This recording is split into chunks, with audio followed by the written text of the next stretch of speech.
बिछड़ा वो इस कदर रुत ही बदल गई, एक शख्स सारे शहर को वीरान कर गया।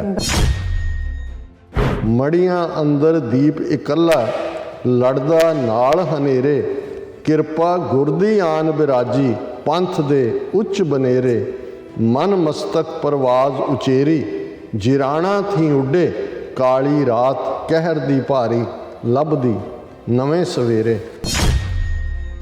75 ਵਰੇ ਪਹਿਲਾਂ ਤਾਂ ਜੋ ਵਾਪਰਿਆ ਉਹਦੇ ਤੇ ਤਾਂ ਹੁਣ ਸਾਡਾ ਕੋਈ ਕੰਟਰੋਲ ਨਹੀਂ ਹੈ, ਲੇਕਿਨ ਇਹਦੇ 'ਚ ਕੋਈ ਸ਼ੱਕ ਨਹੀਂ ਹੈ ਕਿ ਅੱਜ ਅਸੀਂ ਇਸ ਵੱਡੇ ਮਾਰੂ ਸਫ਼ਰ 'ਚੋਂ ਜਿਹੜਾ ਕੁਆਟਰ ਆਫ ਏ ਸੈਂਚੁਰੀ 'ਚ ਅਸੀਂ ਕੀਤਾ ਹੈ, ਇਸ ਨਤੀਜੇ 'ਤੇ ਸਾਡੀ ਕੌਮ ਦਾ ਵੱਡਾ ਹਿੱਸਾ ਪਹੁੰਚ ਚੁੱਕਾ ਹੈ ਕਿ ਗੁਲਾਮੀ ਦੇ ਸੰਗਲ ਕੱਟੇ ਬਿਨਾਂ ਸਾਡੇ ਕੋਲ ਕੋਈ ਹੱਲ ਨਹੀਂ।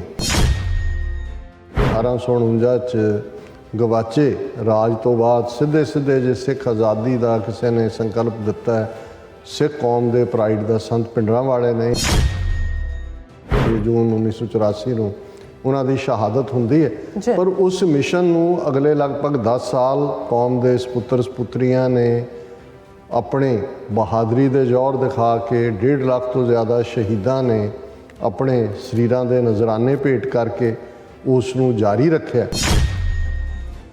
ਦਰਸ਼ਕੋ, ਬ੍ਰੇਕ ਤੋਂ ਬਾਅਦ ਤੁਹਾਡਾ ਸਭ ਦਾ ਭਰਪੂਰ ਸਵਾਗਤ ਹੈ। ਸੋ ਵੀਅਰਸ, ਹੁਣ ਆਪਾਂ ਦੀਪ ਸਿੱਧੂ ਜੀ ਦਾ ਜਿਹੜਾ ਮਿਸ਼ਨ ਸੀ ਉਸ ਬਾਰੇ ਆਪਾਂ ਗੱਲਬਾਤ ਕਰਨ ਜਾ ਰਹੇ ਹਾਂ ਕਿ ਦੀਪ ਸਿੱਧੂ ਦਾ ਮਿਸ਼ਨ ਪੰਜਾਬ ਦੇ ਲਈ ਖੁਦ ਮੁਖਤਿਆਰੀ ਯਾਨੀ ਕਿ ਮੁਕੰਮਲ ਆਜ਼ਾਦੀ ਹਾਸਲ ਕਰਨਾ ਸੀ। ਉਸ ਵੱਲੋਂ ਦਿੱਤੀ ਜਾਂਦੀ ਨਾਰਿਆਂ ਦੀ ਪੁਕਾਰ ਵਿੱਚ ਰਾਜ ਕਰੇਗਾ ਖਾਲਸਾ ਅਤੇ ਝੂਲ ਤੇ ਨਿਸ਼ਾਨ ਰਹੇ ਪੰਥ ਮਹਾਰਾਜ ਕੇ ਦੀ ਆਵਾਜ਼ ਬੁਲੰਦ ਹੁੰਦੀ ਸੀ। ਸੋ ਪੰਜਾਬ ਦੀ ਨੌਜਵਾਨੀ ਵੱਲੋਂ ਦੀਪ ਸਿੱਧੂ ਨੂੰ ਭਾਵ ਭਿੰਨੀ ਵਿਦਾਇਗੀ ਦਿੱਤੀ ਗਈ, ਪਰ ਹੁਣ ਦੇਖਣਾ ਇਹ ਹੋਵੇਗਾ ਕਿ ਕੀ ਪੰਜਾਬ ਦੀ ਨੌਜਵਾਨੀ ਲਾਮਬੰਦ ਹੋ ਕੇ ਖਾਲਿਸਤਾਨ ਦੇ ਨਿਸ਼ਾਨੇ ਨੂੰ ਕਰੀਬ ਲਿਆ ਸਕਦੀ ਹੈ। ਇਸ ਬਾਰੇ ਆਪਾਂ ਗੱਲਬਾਤ ਕਰਨ ਜਾ ਰਹੇ ਹਾਂ। ਸੋ ਅਸੀਂ ਚਾਹਾਂਗੇ ਕਿ ਤੁਸੀਂ ਇਸੇ ਤਰ੍ਹਾਂ ਬਣੇ ਰਹਿਣਾ, ਦੇਖਣ ਸੁਣਨ ਲਈ ਐਂਡ ਲਿਖਣ ਲਈ ਤੁਹਾਡਾ ਸਭ ਦਾ ਬਹੁਤ ਸ਼ੁਕਰੀਆ ਜੀ। ਡਾਕਟਰ ਸਾਹਿਬ, ਕੀ ਕਹਿਣਾ ਚਾਹੋਗੇ? ਦੇਖੋ, ਜਿਹੜੇ ਭਾਵਕ ਇਨਸਾਨ ਤੇ ਭਾਵਕ ਕੌਮਾਂ ਹੁੰਦੀਆਂ ਨੇ, ਜ਼ਾਹਰ ਹੈ ਕਿ ਉਹਨਾਂ ਦੇ ਅੰਦਰ ਭਾਵੁਕਤਾ ਤੁਹਾਡੀ ਇਮਾਨਦਾਰੀ ਦੀ ਨਿਸ਼ਾਨੀ ਵੀ ਹੁੰਦੀ ਹੈ, ਕਿਉਂਕਿ ਤੁਸੀਂ ਆਪਣੇ ਜਜ਼ਬਾਤਾਂ ਨੂੰ, ਆਪਣੇ ਭਾਵਾਂ ਨੂੰ ਰੋਕ ਨਹੀਂ ਸਕਦੇ ਔਰ ਤੁਸੀਂ ਉਹਨਾਂ ਦਾ ਇਜ਼ਹਾਰ ਕਰਦੇ ਹੋ। ਜਿਹੜੇ ਕਮੀਨੇ ਕਿਸਮ ਦੇ ਜਾਂ ਦੂਸਰੇ ਜਿਹੜੇ ਤੁਹਾਡੇ ਅੰਦਰ ਨਫ਼ਰਤ, ਜਿਹੜੇ ਤੁਹਾਡੇ ਲਈ ਆਪਣੇ ਅੰਦਰ ਨਫ਼ਰਤ ਵੀ ਪਾਲ ਰਹੇ ਹੁੰਦੇ ਨੇ, ਉਹ ਤੁਹਾਡੇ ਨਾਲ ਪਿਆਰ ਦਾ ਨਾਟਕ ਕਰ ਰਹੇ ਹੁੰਦੇ ਨੇ, ਪਰ ਅੰਦਰ ਉਹਨਾਂ ਦੇ ਨਫ਼ਰਤ ਹੁੰਦੀ ਹੈ। ਪਰ ਅਸੀਂ ਉਹ ਕੌਮ ਹੈ ਜਿਹੜੇ ਪਿਆਰ ਵਿੱਚ ਹੀ ਯਕੀਨ ਰੱਖਦੇ ਹਾਂ, ਔਰ ਮੰਦੇ ਭਾਗਾਂ ਨੂੰ ਜਦੋਂ ਅਸੀਂ ਸਿਆਸਤ ਦੇ ਪਿੜ 'ਚ ਦੇਖਦੇ ਹਾਂ ਅਤੇ ਉੱਥੇ ਫਿਰ ਇਹ ਕਮੀਨਗੀ, ਇਹ ਮੀਨਨੈਸ ਜਾਂ ਇਹ ਕਪਟ ਜਿਹਨੂੰ ਅਸੀਂ ਕਹਿੰਦੇ ਹਾਂ ਕਿ ਭਾਈ ਮਨ ਹੋਰ ਮੁੱਖ ਹੋਰ, ਰੂਹਾਨੀ ਦੁਨੀਆ 'ਚ ਇਹ ਕੱਚੇਪਨ ਦੀ ਨਿਸ਼ਾਨੀ ਹੈ। ਬਾਬਾ ਫਰੀਦ ਦੀ ਯਾਦ ਦਹਾਨੀ ਕਰਾਉਂਦੇ ਨੇ ਕਿ ਦਿਲੋਂ ਮੁਹੱਬਤ ਜਿਨ ਸਹੀ ਸੱਚਿਆ, ਜਿਨ ਮਨ ਹੋਰ ਮੁੱਖ ਹੋਰ ਸੇ ਕਾਂਡੇ ਕੱਚਿਆ। ਪਰ ਸਿਆਸਤ ਦੀ ਦੁਨੀਆ 'ਚ ਬਹੁਤ ਵਾਰ ਕਪਟ ਹਾਵੀ ਹੁੰਦਾ ਅਤੇ 47 ਦੇ ਦੌਰ 'ਚ ਜਿਹੜਾ ਸਾਡੀ ਲੀਡਰਸ਼ਿਪ ਦਾ ਬਜਰ ਗੁਨਾਹ ਹੈ ਇਹਨਾਂ ਬ੍ਰਾਹਮਣਵਾਦੀਆਂ ਦੇ ਨਾਲ, ਹਿੰਦੂ ਤਵੀਆਂ ਦੇ ਨਾਲ ਆਪਣੀ ਕਿਸਮਤ ਜੋੜਨ ਦਾ, ਉਹ ਉਸ ਕਪਟ ਦਾ ਹੀ ਸ਼ਿਕਾਰ ਹੋਏ ਜਿਸ ਕਪਟ ਵਾਲਿਆਂ ਨੇ ਉਹ ਗਾਂਧੀ ਹੋਏ, ਨਹਿਰੂ ਹੋਏ, ਪਟੇਲ ਹੋਏ, ਇਹ ਯਕੀਨ ਦਹਾਨੀ ਕਰਵਾਈ ਸੀ ਕਿ ਕੋਈ ਕਾਨਸਟੀਟਿਊਸ਼ਨ ਭਾਰਤ 'ਚ ਐਸਾ ਪਾਸ ਨਹੀਂ ਹੋਏਗਾ ਜਿਹੜਾ ਸਿੱਖਾਂ ਨੂੰ ਮਨਜ਼ੂਰ ਨਾ ਹੋਏ, ਔਰ ਅਸੀਂ ਭਾਰਤ ਦੇ ਉੱਤਰ 'ਚ ਸਿੱਖਾਂ ਨੂੰ ਉਹ ਆਜ਼ਾਦ ਖੁਦ ਮੁਖਤਾਰ ਖਿੱਤਾ ਦਿਆਂਗੇ ਤਾਂ ਕਿ they may also be able to enjoy the glow of freedom. ਬੜੇ ਫਲਾਵਰੀ ਲਫ਼ਜ਼ ਨੇ, ਪਰ ਇਹ ਇੱਕ ਹਕੀਕਤ ਹੈ ਕਿ ਸਿਆਸਤ ਕਪਟ 'ਤੇ ਮਬਨੀ ਹੈ। ਪਰ ਅਸੀਂ ਉਸ 75 ਵਰੇ ਪਹਿਲਾਂ ਤਾਂ ਜੋ ਵਾਪਰਿਆ ਉਹਦੇ ਤੇ ਤਾਂ ਹੁਣ ਸਾਡਾ ਕੋਈ ਕੰਟਰੋਲ ਨਹੀਂ ਹੈ, ਲੇਕਿਨ ਇਹਦੇ 'ਚ ਕੋਈ ਸ਼ੱਕ ਨਹੀਂ ਹੈ ਕਿ ਅੱਜ ਅਸੀਂ ਇਸ ਵੱਡੇ ਮਾਰੂ ਸਫ਼ਰ 'ਚੋਂ ਜਿਹੜਾ ਕੁਆਟਰ ਆਫ ਏ ਸੈਂਚੁਰੀ 'ਚ ਅਸੀਂ ਕੀਤਾ ਹੈ, ਇਸ ਨਤੀਜੇ 'ਤੇ ਸਾਡੀ ਕੌਮ ਦਾ ਵੱਡਾ ਹਿੱਸਾ ਪਹੁੰਚ ਚੁੱਕਾ ਹੈ ਕਿ ਗੁਲਾਮੀ ਦੇ ਸੰਗਲ ਕੱਟੇ ਬਿਨਾਂ ਸਾਡੇ ਕੋਲ ਕੋਈ ਹੱਲ ਨਹੀਂ। ਸੰਤ ਜਰਨੈਲ ਸਿੰਘ ਭਿੰਡਰਾਂਵਾਲੇ ਜਿਹੜੇ ਰੋਲ ਮਾਡਲ ਆਈਕਨ ਸਨ ਦੀਪ ਸਿੱਧੂ ਦੇ, ਸਮੁੱਚੀ ਕੌਮ ਨੂੰ ਉਹਨਾਂ ਨੇ ਇਸ ਡਗਰ ਵੱਲ 1849 'ਚ ਗਵਾਚੇ ਰਾਜ ਤੋਂ ਬਾਅਦ ਸਿੱਧੇ ਜੇ ਸਿੱਖ ਆਜ਼ਾਦੀ ਦਾ ਕਿਸੇ ਨੇ ਸੰਕਲਪ ਦਿੱਤਾ ਹੈ, ਸਿੱਖ ਕੌਮ ਦੇ ਪ੍ਰਾਈਡ ਦਾ ਸੰਤ ਭਿੰਡਰਾਂਵਾਲੇ ਨੇ। ਇਨ ਬਿਟਵੀਨ ਤਾਂ ਨੈਸ਼ਨਲਿਜ਼ਮ ਦੀ ਭੇਟ ਚੜ੍ਹ ਗਏ ਬਹੁਤ ਸਾਰੀਆਂ ਸਾਡੀ ਜਿਹੜੀ ਬ੍ਰਿਟਿਸ਼ ਪੀਰੀਅਡ ਦੀਆਂ ਮੂਵਮੈਂਟਸ ਨੇ, ਹੁਣ ਇਸ ਨੂੰ ਸੰਤ ਪਿੰਡਾਂ ਵਾਲਿਆਂ ਨੂੰ ਵੀ ਜਿਹੜਾ ਇਸ ਧਰਤੀ ਤੋਂ ਗਿਆ ਆਲਮੋਸਟ 37-38 ਸਾਲ ਹੋ ਗਏ ਨੇ। 6 ਜੂਨ 1984 ਨੂੰ ਉਹਨਾਂ ਦੀ ਸ਼ਹਾਦਤ ਹੁੰਦੀ ਹੈ। ਪਰ ਉਸ ਮਿਸ਼ਨ ਨੂੰ ਅਗਲੇ ਲਗਭਗ 10 ਸਾਲ ਕੌਮ ਦੇ ਸਪੁੱਤਰ ਸਪੁੱਤਰੀਆਂ ਨੇ ਆਪਣੇ ਬਹਾਦਰੀ ਦੇ ਜੌਹਰ ਦਿਖਾ ਕੇ 1.5 ਲੱਖ ਤੋਂ ਜ਼ਿਆਦਾ ਸ਼ਹੀਦਾਂ ਨੇ ਆਪਣੇ ਸਰੀਰਾਂ ਦੇ ਨਜ਼ਰਾਨੇ ਭੇਟ ਕਰਕੇ ਉਸ ਨੂੰ ਜਾਰੀ ਰੱਖਿਆ। ਔਰ ਅਸੀਂ ਇਹ ਦੇਖਦੇ ਹਾਂ ਕਿ ਉਹੀ ਜਿਹੜੀ ਕੰਟੀਨਿਊਟੀ ਹੈ, ਬੇਸ਼ੱਕ ਇੱਕ ਬ੍ਰੇਕ ਪੀਰੀਅਡ ਆਉਂਦਾ ਹੈ ਪੰਜਾਬ ਦੇ ਵਿੱਚ, ਲੱਗਦਾ ਵੀ ਗੱਲ ਸ਼ਾਇਦ ਇਹਨਾਂ ਨੇ ਮੁਕਾ ਦਿੱਤੀ ਹੈ, ਇਸ ਰਿਬੈਲੀਅਨ ਨੂੰ, ਇਸ ਆਜ਼ਾਦੀ ਲਹਿਰ ਨੂੰ ਦਬਾ ਦਿੱਤਾ ਹੈ, ਪਰ ਅਸੀਂ ਦੇਖਦੇ ਹਾਂ ਕਿ ਕਿਵੇਂ ਉਹ ਲਹਿਰ ਵਾਪਸ ਕਿਸਾਨ ਮੂਵਮੈਂਟ ਦੇ ਰੂਪ 'ਚ ਸਿੱਖੀ ਦੇ ਉਹ ਸਾਰੇ ਸਿੰਬੋਲਿਜ਼ਮ ਤੱਕ ਹੀ ਮਹਿਦੂਦ ਨਹੀਂ ਸੀ ਜਿਹੜੀ ਉਸ ਦੀ ਮੋਟੀਵੇਸ਼ਨਲ ਫੋਰਸ ਸੀ, ਉਹ ਸਿੱਖੀ ਸੀ। ਔਰ ਕਿਵੇਂ ਭਾਰਤ ਦੇ ਹਾਕਮਾਂ ਨੂੰ ਝੁਕਣ 'ਤੇ ਮਜਬੂਰ ਕੀਤਾ ਹੈ। ਔਰ ਜੇ ਉਸ ਦਾ ਇੱਕ ਪ੍ਰਤੀਬਿੰਬ ਦੇਖਣਾ ਹੋਏ ਜਾਂ ਉਸ ਦੀ ਰਿਫਲੈਕਸ਼ਨ ਸਿੱਖ ਕੌਮ ਦੀ ਤਾਕਤ ਦੀ, ਫਿਰ 26 ਜਨਵਰੀ 2021 ਨੂੰ ਲਾਲ ਕਿਲੇ ਤੇ ਲਹਿਰਾਇਆ ਗਿਆ ਝੰਡਾ, ਜਿਸ ਦੇ ਪਿੱਛੇ ਵੀਰ ਦੀਪ ਸਿੱਧੂ ਔਰ ਜਦੋਂ ਅਸੀਂ ਵੀਰ ਜਗਰਾਜ ਸਿੰਘ ਦੀ ਗੱਲ ਕਰਦੇ ਹਾਂ ਜਿਨ੍ਹਾਂ ਨੇ ਉਹ ਬਹਾਦਰੀ ਭਰਿਆ ਐਕਟ ਕੀਤਾ, ਹੁਣ ਉਹ ਦੀਪ ਸਿੱਧੂ ਜਿਨ੍ਹਾਂ ਨੂੰ ਡਿਮਨਾਈਜ਼ ਕੀਤਾ ਗਿਆ, ਨੈਗੇਟ ਕੀਤਾ ਗਿਆ, ਕਿਰਦਾਰਕੁਸ਼ੀ ਕੀਤੀ ਗਈ, ਹਰ ਹੱਦ ਤੱਕ ਜਾ ਕੇ ਜਿਹੜਾ ਹੈ ਜ਼ਲੀਲ ਕੀਤਾ ਗਿਆ, ਲੇਕਿਨ ਉਹ ਉਸ ਸਾਰੇ ਚੋਂ ਨਿਕਲ ਕੇ ਵਾਪਸ ਪੰਜਾਬ ਦੀ ਧਰਤੀ ਦੇ ਉੱਤੇ ਜਿਵੇਂ ਉਹਨਾਂ ਨੇ ਪੰਜਾਬ ਦੇ ਵਾਰਿਸ ਨਾਂ ਦੇ ਥੱਲੇ ਇੱਕ ਐਕਟਿਵਿਜ਼ਮ ਸ਼ੁਰੂ ਕੀਤਾ, ਉਸ ਨੇ ਆਪਣਾ ਰੰਗ ਦਿਖਾਣਾ ਫਿਰ ਸ਼ੁਰੂ ਕੀਤਾ ਸੀ।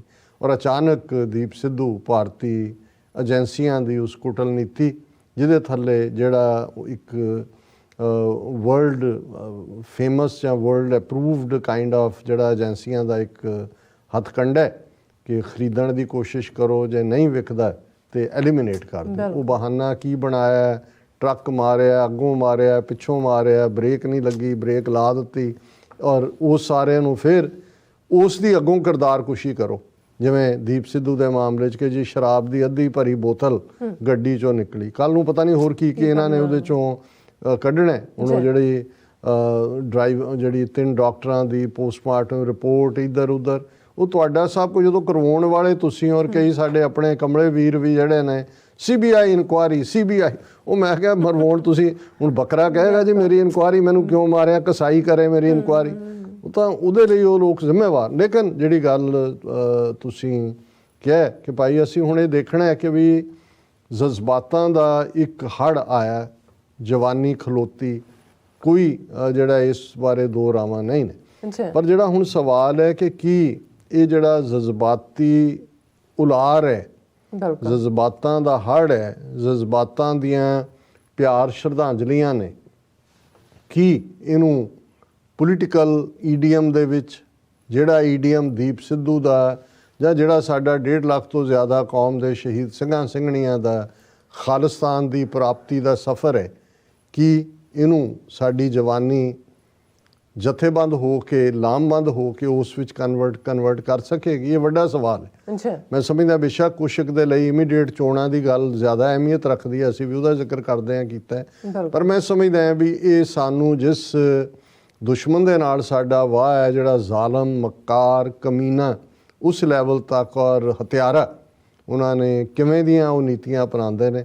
ਸੋ ਇਹਦੇ 'ਚ ਸਾਨੂੰ ਬਹੁਤ ਸਿਆਣਪ ਨਾਲ, ਸੋਚ ਸਮਝ ਦੇ ਨਾਲ ਔਰ ਜਥੇਬੰਦੀ ਦੇ ਨਾਲ, ਦੇਖੋ ਤੁਸੀਂ ਇੱਕ ਜਜ਼ਬਾਤੀ ਉਭਾਰ ਥੱਲੇ ਇੱਕ ਵੇਵ ਕ੍ਰੀਏਟ ਕਰ ਸਕਦੇ ਹੋ। ਹੁਣ ਜੇ ਇਹ ਪੁੱਛਿਆ ਜਾਂਦਾ ਹੈ ਕਿ ਜੀ ਕਿਸਾਨ ਲਹਿਰ ਇੰਨੀ ਜ਼ਬਰਦਸਤ ਜਿਨ੍ਹਾਂ ਨੇ ਝੁਕਾ ਦਿੱਤਾ ਮੋਦੀ ਨੂੰ 7-8 ਸਾਲ, ਜਿਹੜਾ ਕਿਸੇ ਅੱਗੇ ਨਹੀਂ ਸੀ ਝੁਕਿਆ, ਫਿਜ਼ਲ ਆਊਟ ਕਿਉਂ ਹੋ ਗਏ? ਕਿਉਂਕਿ ਉਹ ਇੱਕ ਸਿੱਖੀ ਬਹਾ ਤਾਂ ਸੀ, ਸਿੱਖੀ ਵੇਵ ਸੀ ਜਿਹੜੀ ਪੰਜਾਬ 'ਚੋਂ ਸ਼ੰਭੂ ਤੋਂ ਸਿੰਘੂ ਤੱਕ ਲੈ ਆਈ, ਨਾ ਝੁਕਣ ਵਾਲੀ, ਲੰਗਰਾਂ ਦੀ ਗੱਲ, ਡਿਫਾਇੰਸ ਦੀ ਗੱਲ ਦੁਨੀਆ ਭਰ 'ਚ ਸੀ, ਪਰ ਉਹਦੇ 'ਚ ਕੋਈ ਤਨਜ਼ੀਮ, ਉਹ ਉਭਾਰ ਸੀ, ਉਹਦੇ 'ਚ ਜਥੇਬੰਦੀ ਨਹੀਂ ਸੀ, ਆਰਗੇਨਾਈਜੇਸ਼ਨ ਨਹੀਂ। ਜਿਹੜੇ ਫੇਕ ਬਣਾਏ ਹੋਏ ਸੀ 32, 34, 42, ਉਹਨਾਂ ਦੀ ਗਿਣਤੀ ਕਰੀ ਜਾਓ, ਉਹਨਾਂ ਦੀਆਂ ਤਾਂ ਜਿਹੜੇ ਨੇ ਉਹ ਕਿਤੇ ਫਸੇ ਹੋਈਆਂ ਸੀ ਅੰਗਲੀਆਂ ਸੰਗਲੀਆਂ, ਕੌਣ ਕਿਹਨੂੰ ਮੀਟ। ਉਹ ਤੁਸੀਂ ਦੇਖੋ ਕਿ ਕਿਵੇਂ ਹਾਊਸ ਆਫ ਕਾਰਡਸ, ਤਾਸ਼ ਦੇ ਪੱਤਿਆਂ ਵਾਂਗੂ, ਜਿਹੜੇ ਇਹ ਲੱਗਦਾ ਸੀ ਇੱਕ ਸਟੇਜ 'ਤੇ ਸਾਰੀਆਂ ਸਿਆਸੀ ਧਿਰਾਂ ਪਾਰਟੀਆਂ ਕੰਬਦੀਆਂ ਸੀ ਕਿ ਕਿਸਾਨ ਮੋਰਚਾ ਇਹ ਕੀ ਹੋਣਗੇ, ਉਹ ਆਪਣੀਆਂ ਜ਼ਮਾਨਤਾਂ ਉਹਨਾਂ ਦੀਆਂ ਜ਼ਬਤ ਹੋਣੀਆਂ ਬਹੁਤ ਸਾਰਿਆਂ ਦੀਆਂ, ਜਿਹੜੇ ਖੜੇ ਵੀ ਕੀਤੇ ਨੇ। ਕਿਉਂ ਫਿਜ਼ਲ ਆਊਟ ਹੋ ਗਿਆ? ਕਿਉਂਕਿ ਇੱਕ ਜਜ਼ਬਾਤੀ ਬਹਾਅ ਦੇ ਵਿੱਚ ਇੱਕ ਵੱਖਰੀ ਗੱਲ ਸੀ, ਪਰ ਅਲਟੀਮੇਟਲੀ ਜਿਹੜੀ ਕੋਈ ਕਿਸੇ ਚੀਜ਼ ਨੂੰ ਮੰਤਕੀ ਅੰਜਾਮ ਤੱਕ ਪਹੁੰਚਾਉਂਦੀ ਹੈ ਉਹ ਜਥੇਬੰਦੀ ਹੁੰਦੀ ਹੈ, ਆਰਗੇਨਾਈਜੇਸ਼ਨ ਹੁੰਦੀ ਹੈ। ਉੱਥੇ ਬੇਸ਼ੱਕ ਜੇ ਅੰਗਰੇਜ਼ਾਂ ਦੇ ਖਿਲਾਫ ਵੀ ਅਸੀਂ ਸਟਰਗਲ ਦੀ ਗੱਲ ਕਰੀਏ, ਭਾਵੇਂ ਸਿੱਖ ਨੁਕਤਾ ਨਿਗਾਹ ਤੋਂ ਇਹ ਘਟੀਆ ਕਿਸਮ ਦੇ ਲੋਕ ਗਾਂਧੀ, ਨਹਿਰੂ, ਮੌਲਾਨਾ ਅਬੁਲ ਕਲਾਮ ਆਜ਼ਾਦ, ਪਟੇਲ, ਇਹ ਲੇਕਿਨ ਜੇ 47 ਤੋਂ ਬਾਅਦ ਵੀ ਉਹਨੂੰ ਇੱਕ ਪਲੇਟਫਾਰਮ ਤੋਂ ਅਗਲੇ ਪਲੇਟਫਾਰਮ ਤੱਕ ਲਿਜਾ ਸਕੀ, ਕਿਉਂਕਿ ਉਹ ਇੱਕ ਆਰਗੇਨਾਈਜੇਸ਼ਨਲ ਨੈਟਵਰਕ ਸੀ ਜਿਹਨੇ ਉਸ ਸਾਰਿਆਂ ਨੂੰ ਉਸ ਜਿਹੜਾ ਹੱਦ ਤੱਕ ਪਹੁੰਚਾਇਆ। ਹੁਣ ਦੂਸਰੇ ਪਾਸੇ ਪਾਕਿਸਤਾਨ, ਕਾਇਦੇ ਆਜ਼ਮ ਮੁਹੰਮਦ ਅਲੀ ਜਿਨ੍ਹਾਂ ਇੱਕ ਵੱਡੀ ਮੋਟੀਵੇਸ਼ਨ ਸੀ, ਉਹਨਾਂ ਨੇ ਇੱਕ ਵੇਵ ਖੜੀ ਕਰ ਦਿੱਤੀ, ਇੱਕ ਸਿਰੇ ਤੋਂ ਦੂਸਰੇ ਸਿਰੇ ਤੱਕ ਪਾਕਿਸਤਾਨ ਜ਼ਿੰਦਾਬਾਦ ਗੂੰਜਣ ਲੱਗ ਗਿਆ, ਡਿਲੀਵਰ ਵੀ ਕਰ ਦਿੱਤਾ ਉਹਨਾਂ ਦੀ ਏਬਲ ਲੀਡਰਸ਼ਿਪ ਨੇ। ਪਰ ਜੇ ਉੱਥੇ ਕੋਈ ਵੀ ਇਹ ਕਿਉਂ ਵਿੱਚੋਂ ਆ ਗਿਆ ਜੀ, ਅੱਧਾ ਫੌਜੀ ਆ ਗਏ, ਸਿਵਿਲੀਅਨ ਆ ਗਏ, ਦੂਜਾ ਆ ਗਿਆ, ਕਿਉਂਕਿ ਉਹ ਜਿਹੜੀ ਟ੍ਰਾਂਜੀਸ਼ਨ ਸੀ ਸਾਰੀ ਦੀ ਸਾਰੀ ਮੁਸਲਿਮ ਲੀਗ ਉਹਨਾਂ ਦੀ ਪਰਸਨੈਲਿਟੀ ਦੇ ਦੁਆਲੇ ਖੜੀ ਸੀ, ਜਿਹੜੇ ਦੂਸਰੇ ਸੀ। ਔਰ ਉਹਨਾਂ ਦੇ ਆਪਣਾ ਵੀ ਇੱਕ ਕੋਟ ਹੁੰਦਾ ਹੈ ਜਿਹਦੇ ਚ ਕਾਇਦੇ ਆਜ਼ਮ ਨੇ ਕਿਹਾ ਕਿ ਮੈਂ ਕੀ ਕਰਾਂ, ਮੇਰੀ ਜੇਬ ਦੇ ਵਿੱਚ ਤਾਂ ਖੋਟੇ ਸਿੱਕੇ ਨੇ। ਹੁਣ ਇਹ ਹਾਲਾਂ ਇਹ ਨਹੀਂ ਹੈ ਕਿ ਕੋਈ ਇੰਡੀਆ ਕੋ ਆਈਡੀਅਲ ਮੁਲਕ ਬਣ ਗਿਆ, ਜੇ ਬਣਿਆ ਹੁੰਦਾ ਤਾਂ ਅਸੀਂ ਇਹ ਸਾਰੇ ਕਿਉਂ ਗੱਲ ਕਰ ਰਹੇ ਹੁੰਦੇ। ਲੇਕਿਨ ਫਿਰ ਵੀ ਜੇ ਅਸੀਂ ਖਾਲਿਸਤਾਨ ਦੀ ਪ੍ਰਾਪਤੀ ਦੀ ਗੱਲ ਕਰਦੇ ਹਾਂ, ਜਿਨ੍ਹਾਂ ਨੇ ਡਿਲੀਵਰ ਕਰਵਾਉਣਾ, ਤੇ ਫਿਰ ਆਰਗੇਨਾਈਜੇਸ਼ਨ ਬਹੁਤ ਅਹਿਮੀਅਤ ਰੱਖਦੀ ਹੈ। ਆਰਗੇਨਾਈਜੇਸ਼ਨ ਬਹੁਤ ਇੰਪੋਰਟੈਂਟ ਹੈ। ਜਜ਼ਬਾਤ ਦੀ ਇੱਕ ਉਮਰ ਹੁੰਦੀ ਹੈ, ਬਹੁਤ ਛੋਟੀ ਉਮਰ ਹੁੰਦੀ ਹੈ, ਆਉਂਦੇ ਨੇ ਨਿਕਲ ਜਾਂਦੇ ਨੇ। ਲੇਕਿਨ ਜੇ ਉਹਨੂੰ ਤੁਸੀਂ ਕੰਕਰੀਟਾਈਜ਼ ਕਰਕੇ ਕਿਸੇ ਡਾਇਰੈਕਸ਼ਨ ਵੱਲ ਤੋਰਦੇ ਹੋ, ਸੁਣੇ ਸਵਾਲ ਤੁਸੀਂ ਪੁੱਛਿਆ ਕਿ ਕੀ ਉਹ ਹੋਏਗਾ, ਇਹ ਗੁਰੂ ਜਾਣਦਾ ਹੈ। ਲੇਕਿਨ ਮੈਨੂੰ ਇਹ ਲੱਗਦਾ ਹੈ ਕਿ ਜਿਸ ਲੈਵਲ ਦਾ ਅਵੇਅਰਨੈਸ ਲੈਵਲ ਪੈਦਾ ਹੋਇਆ, ਕਿਸਾਨ ਮੂਵਮੈਂਟ ਨੇ ਵੀ ਅਵੇਅਰਨੈਸ ਪੈਦਾ ਕਰਨ 'ਚ ਬਹੁਤ ਵੱਡਾ ਰੋਲ ਅਦਾ ਕੀਤਾ ਹੈ। ਯੰਗ ਬੱਚੇ, ਬੱਚੀਆਂ, ਨੌਜਵਾਨ ਜਿਵੇਂ ਬੇਧੜਕ ਹੋ ਕੇ, ਔਰ ਮੈਂ ਦੇਖਦਾ ਕਿ ਖੂਬਸੂਰਤ ਲੈਂਗੁਏਜ, ਕਿਉਂਕਿ ਇਹ ਸਾਰੀ ਮੂਵਮੈਂਟ ਵੇਲੇ ਮਾਲਵੇ 'ਚ ਦੀ ਜਿਹੜੀ ਹੈ ਕਾਫੀ ਮੋਬਿਲਾਈਜੇਸ਼ਨ ਸੀ। ਖੂਬਸੂਰਤ ਤੁਹਾਨੂੰ ਪੰਜਾਬੀ ਡਾਇਲੈਕਟ ਸੁਣਨ ਨੂੰ ਮਿਲਦੇ ਨੇ। ਮਾਝੇ ਦਾ ਇੱਕ ਆਪਣਾ ਅੰਦਾਜ਼ ਹੈ, ਮਾਲਵੇ ਦਾ ਇੱਕ ਆਪਣਾ ਅੰਦਾਜ਼ ਹੈ, ਦੁਆਬੇ ਦਾ ਇੱਕ ਆਪਣਾ ਅੰਦਾਜ਼ ਹੈ। ਪਰ ਘੱਟੋ ਘੱਟ ਪੰਜਾਬ ਸੈਂਟਰਿਕ ਡਿਸਕਸ਼ਨ ਹੈ, ਪੰਜਾਬ ਦਾ ਕੀ ਬਣੇਗਾ। ਪੰਜਾਬ ਨੂੰ ਭਾਵੇਂ ਅੱਜ ਖਿੰਡਾ ਹੈ, ਖਿਲਰੇ ਹੋਏ ਨੇ, ਕੋਈ ਕਿਤੇ ਹੈ, ਕੋਈ ਕਿਤੇ ਹੈ। ਕਿਸਾਨ ਲੀਡਰਸ਼ਿਪ ਨੇ ਬਹੁਤ ਵੱਡਾ ਧਰੋਹ ਕੀਤਾ ਔਰ ਉਹ ਹਮੇਸ਼ਾ ਹੀ ਉਹਦੀ ਸਜ਼ਾ ਵੀ ਉਹ ਭੁਗਤਣਗੇ ਅੱਗੋਂ ਵੀ ਆਉਣ ਵਾਲੇ ਪੀਰੀਅਡ। ਪਰ ਮੈਂ ਇਸ ਪੀਰੀਅਡ 'ਤੇ ਜਿਹੜੀਆਂ ਕੁਛ ਕੁ ਰਚਨਾਵਾਂ ਖਾਸ ਤੌਰ 'ਤੇ ਪੋਇਟਰੀ ਦੀ ਫਾਰਮ 'ਚ ਸੋਸ਼ਲ ਮੀਡੀਆ 'ਤੇ ਆਈਆਂ, ਮੈਂ ਉਹਨਾਂ ਨੂੰ ਜ਼ਰੂਰ ਸ਼ੇਅਰ ਕਰਨਾ ਚਾਹੁੰਦਾ। ਮੈਂ ਇੱਕ ਜਿਹੜੀ ਲਿਖਤ ਸਾਡੇ ਵੀਰ ਐਸ ਸੁਰਿੰਦਰ ਜਿਹੜੇ UK ਬੇਸਡ ਨੇ, ਬਹੁਤ ਪੜ੍ਹਨ ਦਾ ਸ਼ੌਕ ਰੱਖਦੇ ਨੇ, ਇਸਲਾਮਿਕ ਹਿਸਟਰੀ, ਤਹਿਜ਼ੀਬ, ਪਾਕਿਸਤਾਨ, ਉਹਨਾਂ ਦੇ ਸਾਰੇ ਐਂਗਲਸ ਨੂੰ ਵੀ ਉਹਨਾਂ ਨੇ ਇਸ ਦੇ ਉੱਤੇ ਇੱਕ ਛੋਟੀ ਜਿਹੀ ਲਿਖਤ ਲਿਖੀ ਕਿ ਭਾਈ ਸਾਨੂੰ ਕਿੱਧਰ ਨੂੰ ਅੱਗੋਂ ਜਾਣ ਦੀ ਲੋੜ ਹੈ। ਔਰ ਉਹਨਾਂ ਨੇ ਵੀ ਇੱਕ ਪੋਪੂਲਰ ਸ਼ੇਅਰ ਦੇ ਨਾਲ ਇਸ ਦੀ ਸ਼ੁਰੂਆਤ ਕੀਤੀ। ਵਿਛੜਾ ਉਹ ਇਸ ਕਦਰ ਰੁੱਤ ਹੀ ਬਦਲ ਗਈ, एक शख्स सारे शहर को वीरान कर गया। बिल्कुल नो डाउट। पंजाब तो मेरा एक दोस्त कहन लगा, यार जिवें दा तू लिखदा है, ਭਾਰਤ ਵਿੱਚ ਤੇਰੇ ਵਰਗੇ ਬੰਦਿਆਂ ਦਾ ਕੁਦਰਤੀ ਹਾਦਸਾ ਬਣਾ ਕੇ ਖ਼ਤਮ ਕਰ ਦਿੱਤੇ ਜਾਂਦੇ ਨੇ। ਫਰਜ਼ੀ ਜਿਹਾ ਪਰਚਾ ਕੱਟ ਦਿੱਤਾ ਜਾਂਦਾ ਹੈ, ਕੋਈ ਅਣਪਛਾਤਾ ਵਾਹਣ ਦਰੜ ਜਾਂਦਾ ਹੈ, ਕਾਨੂੰਨੀ ਪ੍ਰੋਸੈਸ 'ਚ ਕਦੇ ਕਿਸੇ ਨੂੰ ਸਜ਼ਾ ਨਹੀਂ ਹੁੰਦੀ। ਇਹ ਹੁਣ ਇਹ ਹੈ ਕਿ ਵੀ ਕਿਵੇਂ ਕੰਸਪੀਰੇਸੀ ਹੋਈ ਹੈ ਇਹ ਦੀਪ ਸਿੱਧੂ ਦੇ ਇਸ ਪਾਰਟ ਤੋਂ। ਜੋ ਬੰਦਾ ਆਪਣੇ ਲੋਕਾਂ ਨੂੰ ਗੁਲਾਮੀ ਦਾ ਅਹਿਸਾਸ ਕਰਾਵੇ, ਉਹ ਸਟੇਟ ਨੂੰ ਸੂਲ ਵਾਂਗ ਚੁੱਭਦਾ ਹੈ। ਏਜੰਸੀਆਂ, ਜ਼ਰ ਖਰੀਦ ਕੁੱਤੇ ਉਸ ਬੰਦੇ ਦੀ ਨਸਲੋ ਹਰਕਤ 'ਤੇ ਨਜ਼ਰ ਰੱਖਦੇ ਨੇ। ਸਾਡੇ ਵਿੱਚ ਬਹੁਤ ਵਿਕਾਊ ਮਾਲ ਹੁੰਦਾ ਹੈ ਜੋ ਜ਼ਮੀਰ ਵੇਚਣ ਲਈ ਤਿਆਰ ਰਹਿੰਦਾ। ਹੁਣ ਉਹ ਸਰਕਮਸਟਾਂਸਿਸ ਬਿਆਨ ਕਰ ਰਹੇ ਨੇ, ਕਿਉਂਕਿ ਆਉਣ ਵਾਲਿਆਂ ਨੂੰ ਵੀ ਇਸ ਤੋਂ ਬਾਖਬਰ ਹੋਣ ਦੀ ਲੋੜ ਹੈ। ਜਿਵੇਂ ਉਹਨਾਂ ਨੇ ਮੌਕਾ ਪ੍ਰਸਤ ਵਿਕਾਊ ਬੇਜ਼ਮੀਰੇ ਕਦੇ ਨਹੀਂ ਚਾਹੁੰਦੇ ਸਿੱਖ ਕੌਮ ਆਜ਼ਾਦ ਹੋਏ। ਇਹ ਨਸਲ ਦਰ ਨਸਲ ਨੈਸ਼ਨਲਿਸਟ ਹੁੰਦੇ ਨੇ। ਇਹ ਤੁਹਾਡੇ ਨਾਲ ਕਿੱਡਾ ਵੀ ਜ਼ੁਲਮ ਹੋ ਜਾਵੇ ਚੁੱਪ ਰਹਿੰਦੇ ਨੇ। ਇਹਨਾਂ ਨੂੰ ਕਦੇ ਹਕੂਮਤੀ ਜ਼ੁਲਮ ਨਹੀਂ ਦਿਸਦਾ, ਜਦ ਕਿ ਤੁਹਾਡੀ ਮਾੜੀ ਜਿਹੀ ਖਾਮੀ ਨੂੰ ਛੱਟਿਆ ਜਾਂਦਾ ਜਾਂ ਭੰਡਿਆ ਜਾਂਦਾ, ਜਿਵੇਂ ਕਰਦੇ ਨੇ ਜੀ ਖਾਲਿਸਤਾਨੀ ਆਹ ਤੇ ਖਾਲਿਸਤਾਨੀ ਉਹ। ਦੀਪ ਸਿੱਧੂ ਭਾਰਤੀ ਏਜੰਸੀਆਂ ਦੀ ਹਿੱਟ ਲਿਸਟ 'ਤੇ ਸੀ। ਉਸ ਦਾ ਫੋਨ ਟਰੇਸ ਹੁੰਦਾ ਹੋਏਗਾ, ਫੋਨ ਕਾਲਾਂ ਦੀ ਰਿਕਾਰਡਿੰਗ ਹੁੰਦੀ ਹੋਏਗੀ, ਉਸ ਦੇ ਪਲ ਪਲ ਦੀ ਨਕਲੋ ਹਰਕਤ ਤੇ ਨਜ਼ਰ ਰੱਖੀ ਜਾਂਦੀ ਹੋਵੇਗੀ। ਬਹੁਤ ਵਾਰੀ ਅਸੀਂ ਬੇਧਿਆਨੇ ਹੋ ਜਾਂਦੇ ਹਾਂ। ਔਰ ਇਹ ਬਿਲਕੁਲ ਮੈਂ ਉਹਨਾਂ ਦੇ ਇੱਕ ਕਰੀਬੀ ਸੱਜਣ ਨਾਲ ਕੱਲ ਗੱਲ ਕਰ ਰਿਹਾ ਸੀ। ਮੈਂ ਕਿਹਾ ਦੀਪ ਸਿੱਧੂ ਇਕੱਲਾ ਕਿਵੇਂ ਚਲਾ ਗਿਆ ਜਾਂ ਕਿਉਂ, ਪਤਾ ਨਹੀਂ ਸੀ। ਕਹਿੰਦਾ ਜੀ ਉਹ ਇਵੇਂ ਹੀ ਕਰਦਾ ਸੀ, ਉਹ ਇਕੱਲਾ ਹੀ ਨਿਕਲ ਜਾਂਦਾ ਸੀ, ਉਹਨੂੰ ਇੰਨਾ ਕੁ ਭਰੋਸਾ ਸੀ ਜਾਂ ਸੀ। ਇਹਨੂੰ ਹੀ ਵੀਰ ਐਸ ਸੁਰਿੰਦਰ ਕਹਿ ਰਹੇ ਨੇ ਕਿ ਇਹ ਜਿਹੜਾ ਤੁਸੀਂ ਫਿਰ ਬੇਧਿਆਨੇ ਹੋ ਜਾਂਦੇ ਹੋ। ਕਿ ਉਹ ਕਹਿੰਦੇ ਬਹੁਤ ਵਾਰੀ ਅਸੀਂ ਬੇਧਿਆਨੇ ਹੋ ਜਾਂਦੇ ਹਾਂ ਜਦੋਂ ਸਾਡੇ ਦੁਆਲੇ ਸ਼ਿਕੰਜਾ ਕੱਸਿਆ ਜਾ ਰਿਹਾ ਹੈ, ਲੇਕਿਨ ਏਜੰਸੀਆਂ ਮੌਕੇ ਦੀ ਤਲਾਸ਼ ਤੇ ਹੁੰਦੀਆਂ ਨੇ।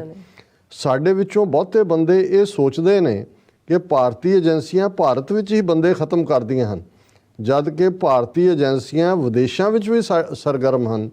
ਸਾਡੇ ਆਪਣੇ ਬੰਦੇ ਭਾਰਤੀ ਏਜੰਸੀਆਂ ਲਈ ਕੰਮ ਕਰਦੇ ਹਨ।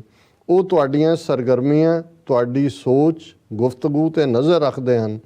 ਹਿੰਦੂ ਰਾਸ਼ਟਰ ਦੀ ਏਜੰਸੀਆਂ ਦਾ ਤੰਦੂਆ ਜਾਲ ਵਿਦੇਸ਼ਾਂ ਵਿੱਚ ਵੀ ਸਰਗਰਮ ਹੈ, ਜਿਸ ਨੂੰ ਸਮਝਣਾ ਆਸਾਨ ਨਹੀਂ ਹੈ। ਕਿਉਂਕਿ ਮੈਂ ਇਸ ਲਿਖਤ ਨੂੰ ਵੀ ਇਸ ਲਈ ਚੁਣਿਆ ਕਿ ਸਾਨੂੰ ਜਿਹੜੇ ਇੱਥੇ ਵੀ ਐਕਟਿਵਿਸਟ ਨੇ ਇਹਨਾਂ ਗੱਲਾਂ ਦਾ ਧਿਆਨ ਰੱਖਣ ਦੀ ਲੋੜ ਹੈ। ਦੀਪ ਸਿੱਧੂ ਵਰਗਾ ਦੂਰ ਅੰਦੇਸ਼, ਬਾਦਲੀਲ, ਪੜ੍ਹਿਆ ਲਿਖਿਆ ਨੌਜਵਾਨ ਆਗੂ ਭਾਰਤੀ ਸਟੇਟ ਨੂੰ ਫਿੱਟ ਨਹੀਂ ਸੀ ਬੈਠਦਾ, ਕਿਉਂਕਿ ਇਹੋ ਜਿਹੇ ਬੰਦੇ ਨਾ ਵਿਕਦੇ ਹਨ ਨਾ ਝੁਕਦੇ ਹਨ। ਏਜੰਸੀਆਂ ਵੱਲੋਂ ਦੀਪ ਸਿੱਧੂ ਨੂੰ ਕਿਸੇ ਦਹਿਸ਼ਤਗਰਦੀ ਵਿੱਚ ਫਸਾਉਣਾ ਵੀ ਸੰਭਵ ਨਹੀਂ ਸੀ, ਕਿਉਂਕਿ ਉਹ ਕਾਨੂੰਨੀ ਦਾਅ ਪੇਚ ਜਾਣਦਾ ਸੀ। ਉਹ ਜਾਣਦਾ ਸੀ ਕਿਸੇ ਹਕੂਮਤੀ ਸਾਜ਼ਿਸ਼ ਨੂੰ ਕਿਵੇਂ ਬੇਨਕਾਬ ਕੀਤਾ ਜਾ ਸਕਦਾ ਹੈ। ਦੀਪ ਸਿੱਧੂ ਕੋਈ ਗੁਰਦੁਆਰਿਆਂ ਦੀ ਸਿਆਸਤ ਵਿੱਚੋਂ ਪੈਦਾ ਨਹੀਂ ਹੋਇਆ। ਉਸ ਨੇ ਕੌਮ ਦੀ ਗੁਲਾਮੀ ਨੂੰ ਮਹਿਸੂਸ ਕੀਤਾ। ਉਹ ਜਾਣਦਾ ਸੀ ਸਾਡੇ ਲੋਕ ਉਦੋਂ ਤੱਕ ਆਜ਼ਾਦ ਨਹੀਂ ਹੋ ਸਕਦੇ ਜਦ ਤੱਕ ਇਹਨਾਂ ਨੂੰ ਗੁਲਾਮੀ ਦਾ ਅਹਿਸਾਸ ਨਾ ਹੋ ਜਾਵੇ।